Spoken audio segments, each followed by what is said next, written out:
Hey, folks, we are here for a special first and inaugural edition of our Indie Creator Spotlight on Twitch. And today, to help kick us off, we have the Greyhawk Grognard. Joe, how are you doing, sir? I'm great. How are you guys doing? Living the life of Kung Fu Supermodel. And speaking of Kung Fu Supermodel and the cat that is invading the room, we have Mike from the BAMF podcast. How are you, sir? Hey, nice to meet you. Yeah, the cat's called Gryffindor for what it's worth, but he doesn't care what you call him. Yeah, great to be here. Nice to meet you, Joe, and nice to be streaming on the science fiction writers play old school D&D Twitch channel, as well as all the usual BAMF locations. So hell yeah! Plus, right now we're broadcasting on YouTube as well. So, real quick, Mike, for those of you who are not familiar, what's on your wanted poster? I'm sorry, what? I'm sorry, Joe.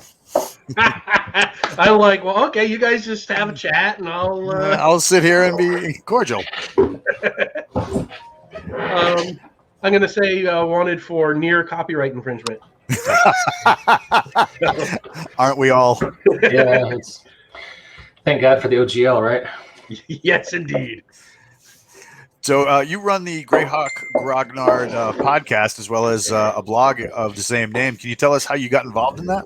Well, this was a long time ago. I started the blog more than 10 years ago. Back when, that was the time when the forums were just kind of fading out and the blogs were just getting hot. And I thought I should start myself a blog. And I just wrote any old damn thing I could think of. And then just recently, like last year, I thought, hey, people aren't going to blogs anymore. I better do a YouTube channel. So I've just basically been chasing fame for the last 20 years. And here, this is just the latest stop. Do you think the price of fame is worth paying? I mean, the groupies, the price it takes on your personality, not being able to go shopping, without being I'll let recognized. you know when my first groupie shows up at a con. That's awesome. So no groupies as of yet. I've had people recognize me, which is actually something that's disconcerting in and of itself. But like Gary Con, I expect it. Mm-hmm. Right. At like some podunk con in Northeast Pennsylvania, and people like, oh, I read your blog. It's like, damn. That's fantastic. So what was it about Greyhawk that you immediately said, like, I need a blog about this? I've been a fan of the World of Greyhawk since before it was actually published. Because I was the kid who was scouring the Dungeon Master's Guide and the descriptions of all the artifacts and relics. And it would talk about the machine of Baron Lum the Mad. So every one of my campaigns had to have a barony of Lum and stuff like that. So when it came out, I was just like, I immediately gravitated to it. And I've been a Greyhawk fan ever since. I was active on the old AOL Greyhawk forums for years and years. I actually had a article published in Dragon back in the day, See the Palmarge and Die. They actually did a whole color spread on it. It was actually pretty cool. So Greyhawk has just been with me since almost my earliest days of D&D. Cool. Remember those old Gord the Rogue novels? I'm rereading Artifact of Evil right now, as a matter of fact. I love It's on my nightstand. I just got picked up. I haven't listened to them yet because I'm listening to something else right now. But I just picked up the Greyhawk novels that bounce through like Temple of Elemental Evil and stuff like that. I actually really like those. Some of them are really good. Not all, but there's some that have like this ranger called the Justicar. Yeah, and he's got the author. But those are really, really well done. I remember really liking the Tomb of Horrors one. And I remember that the one they did for Descent into the Depths of the Earth was really cool because it showed you a completely different way to use D1 and D2 and D3. Oh, that's awesome. It uses the same setting, but the plot is just entirely different. And I loved that they could show a completely different way of using the modules in a novel 20 years after they were published. I was just stoked that they had that they were showing off a dude who had an intelligent hellhound pelt. I was like Cinders, yes. I was like, oh my god, I got to read this. That's awesome. So you started doing all this blogging and YouTubing and stuff like that. How did that lead to Adventures Dark and Deep? I did a blog post actually years and years ago, obviously, about Gary Gygax's intended second edition, and I plucked together a couple of things that he had in Dragon magazine. Like saying, "Oh, these are the new classes we're going to have, and this is the direction of the game and stuff." It was like 1983, 1984, like that, and I just put it all together, and I put a little, my text on the top and the bottom and stuff like that, and that one post got so much response, and people were like, "Well, when are you going to do it?" And it's like, okay, I will do it. Why not? Because this was. And the more I thought about it, it was like, this is the game I wanted to play in 1987. This is what I wanted. This was its first edition, and it has a whole bunch of other stuff. It's like Unearthed Arcana on steroids. It's not the direction that they went, because obviously Gygax left TSR and they had to go in a different direction with the rules. So it's not like the Wilderness Survival Guide or the Dungeoneer Survival Guide. It's much more player centric than DM centric. In terms of, there's more classes, there's more spells, there's more races. There are more monsters, but there's much more meat there for the players. Right on. And how was it received? It seems like it got some pretty good reviews.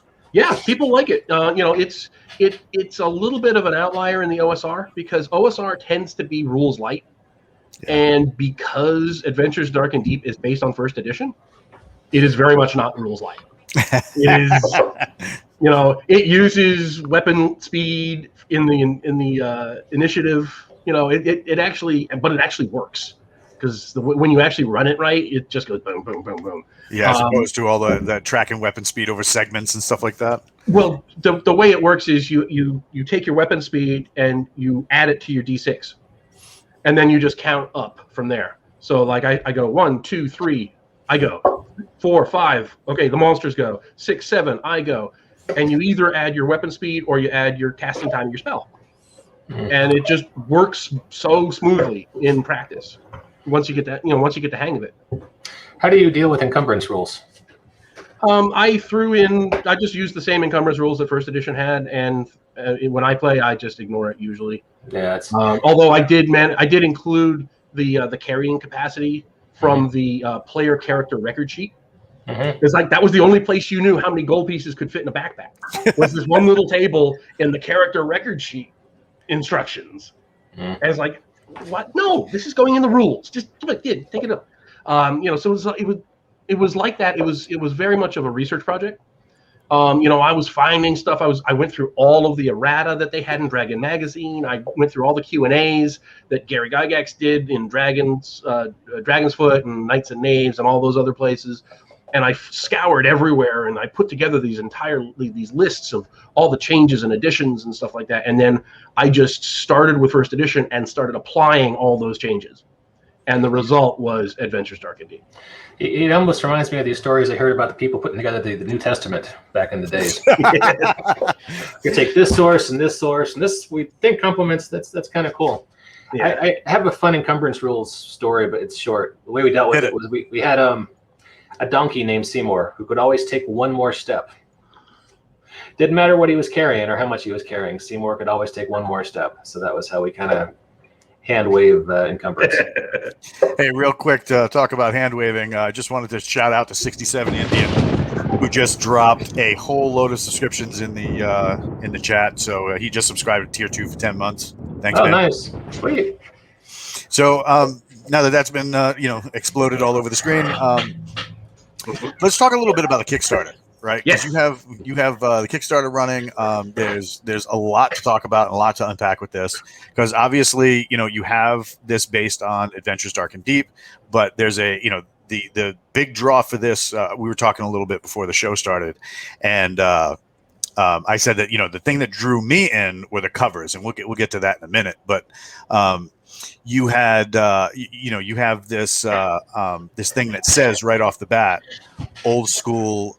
This is for old school games. Can you talk about that a little bit? Well, I mean, when you look at it, there very much is a look and feel that people who know will recognize it instantly. It doesn't have to say for old school games. You look at that cover, you look at the font, you look at the layout and everything, and and the interiors are the same way. It's going to use the same font. It's a black and white interior with black and white line art, and it's very deliberate. I want to evoke 1987. This is supposed to be Unearthed Arcana 2 and Monster Manual 3. Nice. That's the idea. And originally, what happened was I had, in addition to the Adventures Dark and Deep as a game unto itself, I also had this book, which is a curious volume of forgotten lore, and this has some of the new stuff. So the idea was, if you're already running a game, you could just grab that book and you could take the character classes or the races or the combat or whatever and just plug it into your already existing game. And it was a little weird the way it worked, though, because I actually published that before Adventures Dark and Deep was really done. So it didn't have everything. There's a ton of monsters that didn't make it in there, and the rules were kind of still rough around the edges and stuff. I mean, people like it. It's very useful still. But these two new books are each the size of this one book. Nice. So this is all new stuff. This is not a game unto itself. This is intended to be a supplement for the game you're already running. But there's also enough new stuff in there. I mean, it basically doubles the size of that original book that these are replacing. So that even if you have bought Adventures Dark and Deep, there's a ton of new stuff in there too. Oh, right on. So I wanted to make it useful, and I didn't want to just tell people, oh yeah, you get like 3 more paragraphs, and if you want to be completish, you better drop the money. I wanted to make it substantive. There's a ton of new monsters, there's new classes, there's new races. This has now centaurs as a playable race, and that I was actually inspired by. Remember the old the book with the characters in it? What was it called? They had like lists of characters and NPCs and Rogues Gallery. And one of the NPCs that they mentioned in there had died and been reincarnated as a centaur. So I'm like, that's a great idea. We should have that as a player race. And so I put in centaurs as a player race, and there's half drow, and there's there's a bunch of stuff in there. And there's new classes. There's a blackguard, which is like an anti-paladin, but it's based on the cavalier, because paladins are based on cavaliers now. So the blackguard is based off the cat. It's like an evil cavalier, unholy warrior. And there's other stuff in there too. There's tons of different classes and races. It's got things like the savant and the jester and the bard as its own class. It's got my favorite is the mountebank, who uses verbal patter to confuse and distract and convince people to do stuff. And he's also got some spells that go along with it, and he can do some sleight of hand stuff. So I personally like the verbal patter because it opens up a whole new realm of ways that the mechanics of the game can work. And one of my favorite things is that it's also got a skill system where you spend XP to get new skills. That's cool. It's based on a system that Gary Gygax wrote for Castles and Crusades as a free supplement for his Yigsburg product that got pulled off the shelves. But it was a free thing, and the idea was you spend XP and you can get a skill, and then you can spend more XP and get like another level in the skill. And basically, I took that idea and I kind of ran with it, and I expanded it out a lot, and it really works great. It's really a very flexible system that bolts on top of the existing class and race system, so that you can really customize things a lot if you want. But it's a definite trade-off. You're taking, especially at early levels, you're losing 1,500, 2,000 XP to learn a given skill. That's a big hit. Even at higher levels, you want to start getting higher levels of your skills. Those amounts just start increasing a lot. So you're losing 15,000 XP to get that third level of, diplomacy or whatever, or generalship. It's really going to be a hardship. In fact, I used that in my Oriental Adventures book for the kung fu system. So like anybody can learn kung fu. You know, you can have a thief or a magic user or a cleric with kung fu, but they have spent XP to learn different styles of kung fu. So you can do all kinds of crazy stuff with the skill system. Do you know kung fu? I was a yellow belt in Taekwondo when I was 8. Nice. So one of us. That's as close as I get. Awesome. So, when people jump into the Kickstarter, what's some of the things that they're going to notice right off the bat? Starting with the Book of Lost Lore, what's some of the things that we're going to get in there? Well, I went. A lot of what I just talked about is in that Lost Lore book. There is, there's the new races, the centaurs, there's forest gnomes, half drow classes. They got the bard, the jester, the skald is kind of like a bar. You know how the barbarian has his own culture that he comes from. The skald is a bard that comes from a barbarian culture. So he's got some of the verbal patter of a bard, and yet he's also got like some of the wilderness skills of the barbarian. So it's kind of mixing it up. The blackguard is the anti-paladin. There's the mountebank, who's kind of the con man, subclass of thief. There's the mystic, who's a subclass of cleric that deals with divination and dealing with extraplanar creatures a lot. There's the savant, who is a subclass of magic user. They have a lot of informational spells. In fact, if you talked about the Gord the Rogue books, you saw a savant and a mystic in one of the later books when they're fighting Gravestone, the uber evil magic user guy. Two of the high level characters in there are savants and mystics, which I thought was really cool, and I took a little inspiration out of that. There's the new combat system, which replaces but is also backwards compatible with the existing combat system. It's very closely aligned, but you don't lose anything. I've played modules like the Giants modules or Tomb of Horrors or something like that, straight with Adventures Dark and Deep with no conversion necessary. It's just completely compatible. And right these two books especially, because they're made to be modular. You don't have to take everything. If you just want to use a mountebank in your first edition game or your Swords and Wizardry game or something like that, you could just take it and plug it in, and it'll work. It uses descending armor class, so you'll have to do that little math on the fly, but that's doable. There's an alternate treasure system, which it gets a lot more detail. Rather than everything always being coins, now you can have artworks and luxury items and like bales of cotton as treasure. Because back in the original Monster Manual, if you find like a merchant caravan and they're going along in their wagons and everything, all of their treasure is conveniently in coinage, whereas reality, they're going to have tanned hides and they're going to have casks of oil and things like that. Cloth and all that junk. Right, yeah. And and different kinds of of monsters are going to have like different mixes. Some might have more gems, some might have more luxury items. So there's a whole system for that, depending on how detailed you want to go. Is there a monster specifically in the Book of Lost Beasts that deals in beer? No, but there will be after this. Yes. Actually, no, I am wrong. There is. There's something in there called a chloricon. It's a relative of the leprechaun, and it makes you drunk when it hits you. Oh, that's awesome. It uses the intoxication rules from the original game, and it makes you drunk every time you hit it. You lose coordination and you lose points of dexterity and stuff. So yes, there actually is an alcohol-based monster in there. It's like fighting Sam Adams. Yes, exactly. That's great.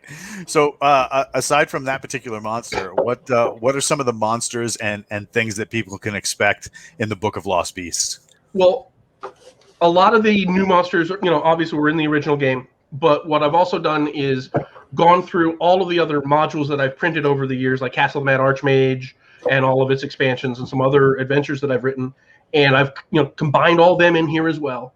And I've also created, I think there's something on the order of 70 brand new, never before seen anywhere monsters. I also like to fill in the corners. So, in the original game, there weren't any real lawful good there wasn't a whole hierarchy of lawful good planar things. So I have a whole thing of angels. There's virtues and thrones and principalities and things like that. There's quasi-elementals for all the quasi-elemental planes, and I fill on all those kinds of things. There's animated statues. I'm literally looking at the thing right now. Animated statues. There's more animal lords. Like the cat lord was in. I remember him. He was cool. Yeah, right. He was cool. Now there's a dinosaur lord and a rat lord and a couple other things. There's a bunch of magical plants because one of the things that I always thought was lacking was that if you're out in the wilderness, there's not a lot of plant beasts, plant monsters that you can find. It's all, things coming out of trees and stuff. So I did a whole bunch of plants. There's more fungi and things like that. There's there's undead dragons. There are undead dragons that match different undead types. So there's a blood dragon, which is like a vampire dragon. There's a spectral dragon, which is like a ghost dragon and things like that. There's the wailing dragon, is my favorite. It's an undead fairy dragon that has the same kind of wailing powers as a banshee. Sold. I mean, I already backed it, but it's like because it's so despondent at having been evil in its lifetime that it missed out on all the joy of being a fairy dragon. So now it's wailing its despair throughout eternity. Oh my God, that sounds like me in my 20s. I'm glad you clarified because I was thinking Moby Dick when you said whaling. Yeah. There's Ifriti hierarchies. There's actually for all the genie types. There are lords and there's a master of them all. Because in the original Monster Manual 2, they just mentioned, Ifriti have all these nobles and genies have these kinds of nobles. Well, now I've statted them out. You actually can have them in encounters. They're kind of analogous to like Dukes of Hell and the archdemons and the demon lords and things like that, except they're for genies. For Ifriti and Tao and Marids and things like that. There are upper ranks of what do you call them? The Rakshasas. There's a whole hierarchy of those guys. There's the king of the Rakshasas. Those things always freaked me out because of their thumbs. Thumbs are on the wrong side. I was just like, no. Oh. Yeah, no. These actually are more based on Hindu folklore. Oh, right. So they're like the black faced with multiple arms and multiple heads and tusks and things like that. Oh, that's cool. I always like to go back to folklore if I can for all this kind of stuff. There's a whole bunch of new Nagas. Again, I was on an India trip for a while there. There's what else is there? Oh, there's Amazons and soldiers, because one of the things that one of those just normal encounters is you're going to have a patrol of soldiers come by, but there's no way to make that. There's no guidelines for that. Well, now it's a monster. Just like you can have pirates or brigands, you can have an encounter with soldiers now. Right. And there's Amazons, which is very heavily based on Gary's version of what the city of Hardby was like in Greyhawk, where they're like, obnoxious. and that's just the best way to put it. It's just, it's a complete over-the-top caricature, but in a fantasy game, it's kind of fun to play into those kinds of tropes. I don't want to get into trouble. Leo was asking, is there much artwork in the Monster Manual? Yes. Can you expand on that a little? Oh, well. Yeah. I guess in black and white line art. It's all black and white line art on the interior. I love that. Yeah, I do too. There are 128 pages in the book. I think I don't have an exact count, but I think there's something on the order of like 60 or 70 pieces of art. Now, do you have any of the art on your computer that you might be able to share with us? Because you can share your screen. There's a little share button down below. Let me. And because I'd love to scoop anybody else who comes along to interview you after this and be like, nope, he first time on my show. Let me see if I can find something cool. Walt needs those Kickstarter promotion bragging rights. Because bear in mind that some of this already appeared in the original bestiary, so a lot, some of it's going to be recycled, some of it's new, some of it's, clip art from other places. And one of the reasons I'm doing the Kickstarter is so I can buy new art. Oh, right on. So, it's, this is what I have right now isn't completely, I'm trying to find a really cool one. Oh, I know the one. We love the one. We fight for the one. Mm-hmm. We die for the one. We die for the one. All right. So where's share? There it is. Make sure I'm sharing the right. I gotta make sure I'm sharing the right one here. So while you're doing that and sending us this glorious art, the pledges seem pretty standard. So $10 gets you one of the PDFs. 15 gets you both. Of course, you can pledge higher to get like physical rewards and stuff like that. According to the little button on the Kickstarter, this is being fulfilled through drive-through. Correct. And awesome. Sharing is there it is. So this, can you see it? Oh yeah, here we go. That is the angels. That's pretty dope.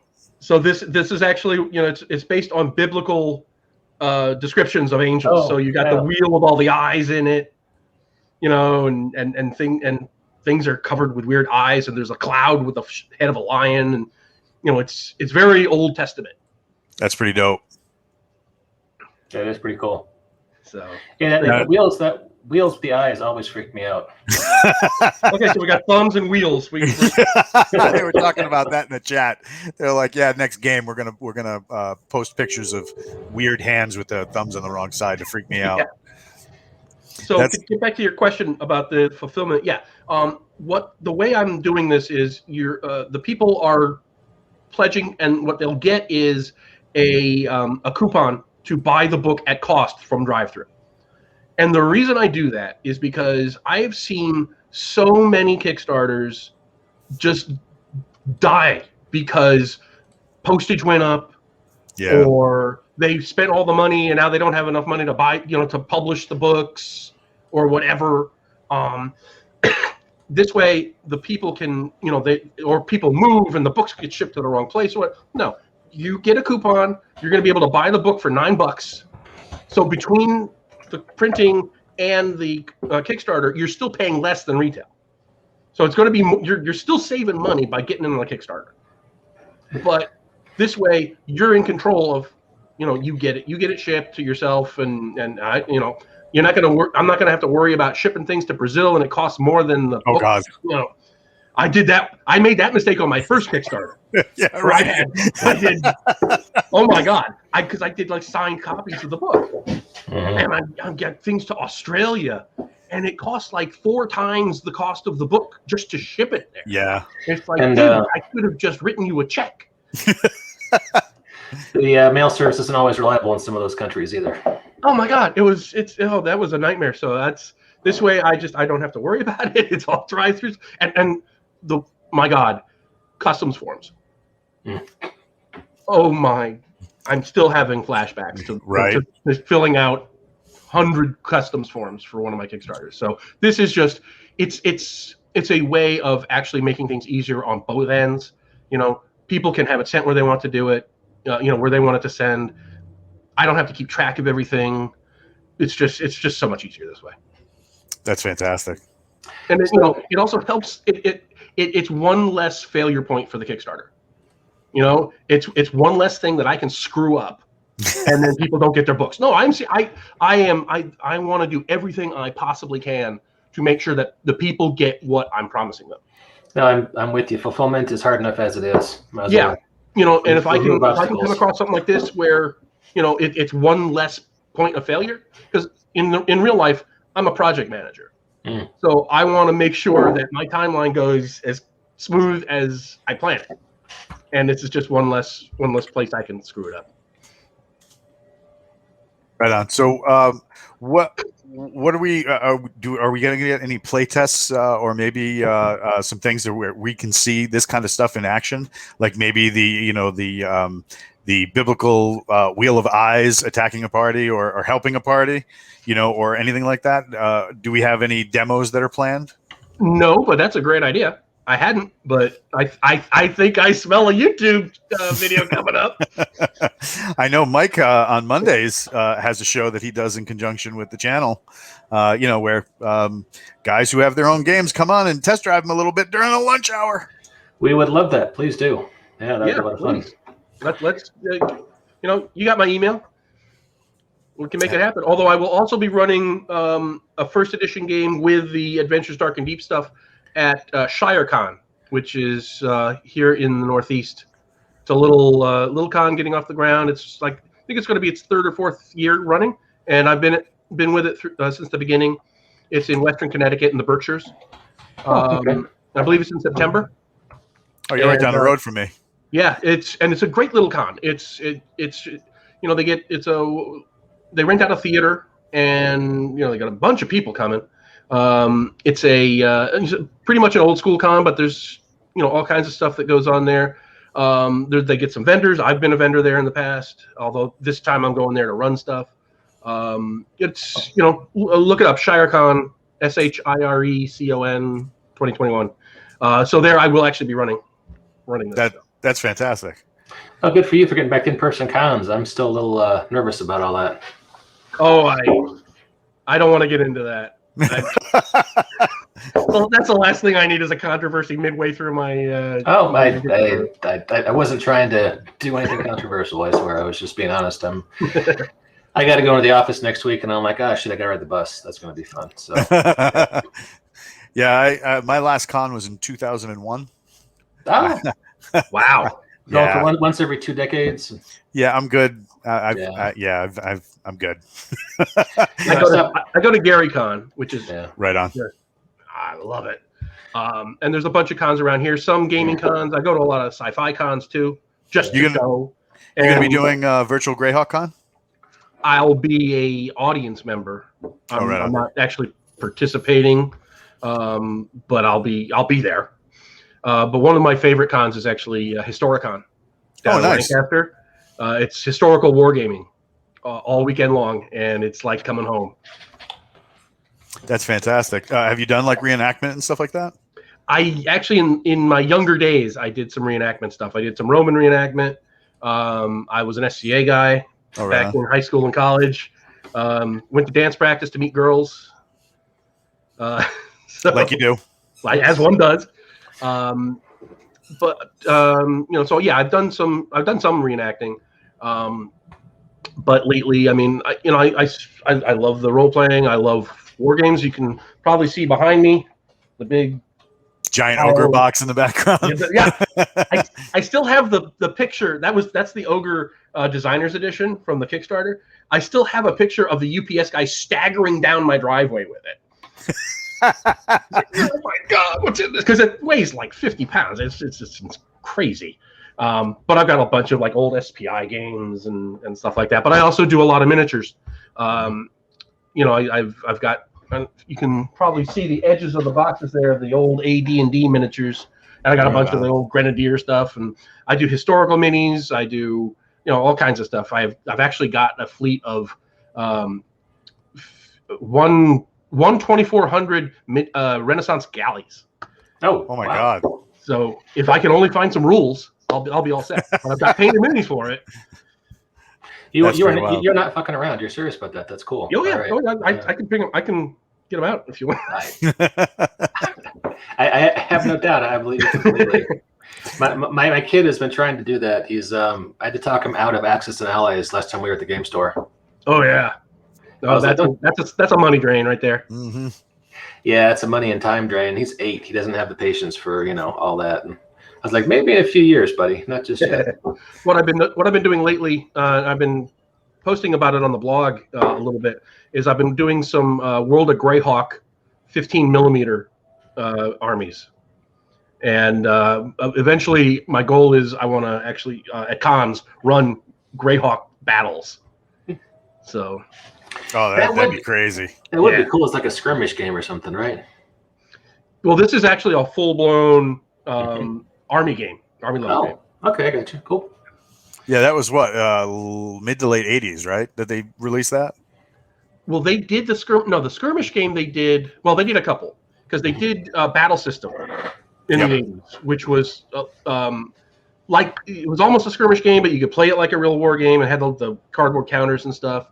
But later, they also re-released Chainmail in 2000, 2001, which was a skirmish game, and they actually the campaign that they built for it is actually in far western Orc, the world of Greyhawk. So they actually invented all these countries and factions and things like that, and it's canon part of Greyhawk, which I always thought was fun. I actually did maps of it. I actually did Darlene style maps of that area. Oh, no kidding! On my blog. Have you seen Anna B. Meyer's maps? Those things are just, Oh absolutely. my God, gorgeous. We had her on the show about 6-7 months ago because we were doing a Greyhawk clone with James Ward, and she came on the show, and she's an absolute delight. So she's great. I met her at GaryCon. She's just wonderful. She's just so fun to be around. So we have 17 days left on your Kickstarter. If there's something we didn't cover, what's something that you'd like people to know about the Kickstarter?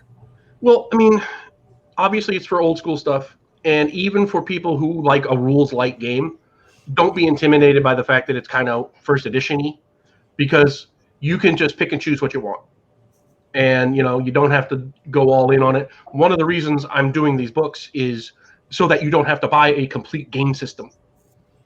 These are designed to be modular. They're designed to be supplements. And, that's the whole point.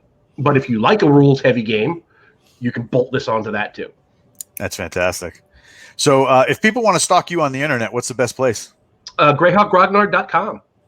That's really hard to remember. How about if they want to find your YouTube channel? GreyhawkGrognard.com has a link right there. Oh, that's awesome. All right. And, you can also, I think it's like video.greyhawkgrognard.com. I set something weird up like that. But if you just go to greyhawkgrognard.com, that's like my social media hub, and you'll find my stuff on the right. Although there is one thing I want to point out about the Kickstarter. If you can bring it up again. Give me 1 second. I stunned him. Yeah. I rolled a 1 on surprise. I was transitioning to another screen. You stunned him and didn't have to use pictures of awkward thumbs. No, Leo's been sending me stuff in the chat. Oh my God. Yeah, it hurts. It hurts the brain. It hurts the brain. Got you right here, sir. So if you look at the number of backers, this Kickstarter is actually my most popular one. This is my 6th Kickstarter, and it's got more backers than any of my other ones. And that's awesome. And it's like the second most pledged one too. But what impresses me most is that more people want this than any of my other things, and I just love that. I the money aside, I think it's just great that there are more people interested in old school stuff, and I just love that. Geeking right out. I am. That's fantastic. So what I was going to show everybody is, they can go to your YouTube channel as well, where you have a mountain of content. So lots of videos. And an ever-changing hairstyle. We don't judge. But yeah, I particularly love the Santa hat. But I mean, lots of good content. You always have really good discussions, and there's a lot for people to enjoy on here. So if you are a fan of Greyhawk or the Black Widow spoiler-free review, please check out his channel. It's Greyhawk Grognard. Just right after the YouTube link, and then you should find it with no trouble. I just typed it into the search bar, came right up first time. Yep. So yeah, definitely. Hey, thanks so much for coming out. When you start getting a little deeper, or maybe perhaps do a play test, would you agree to come back on the show and talk some more? I would love to do that. That is fantastic. We want to thank everybody in the chat, both over on the Banff Podcast YouTube and as well as the Twitch channel for Old School D&D for coming out. Thanks again for following and subscribing us. We really appreciate it. We're going to be back very soon from our hiatus to do more actual plays of the Forgotten Ruin role-playing game, and we'll catch you next time when sci-fi writers are playing Old School D&D. Thanks, everybody. Thanks for having me, guys. Had a blast. And